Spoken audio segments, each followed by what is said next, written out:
ရွှေကျပါတူရီခြံနေရတယ်ကြိုးစိုးလိုက်ပါတယ်ဒီတစ်ပတ်တော့ဘိုလ်ရူးမကြော်မဲ့ပေါက်သီးကနန်းလေးတွေတင်းနဲ့ကြိုက်တယ်3-5ကြိုက်တယ်3-5ကြိုက်တယ်တစ်လုံးပိုင်ဆိုရင်တော့ငါတစ်လုံးပိုင်လုံးဝဘိုလ်ရူးမကြော်သေးအောင်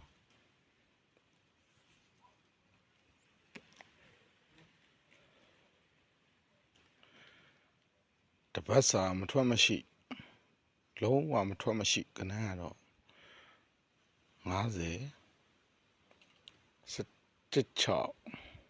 2 1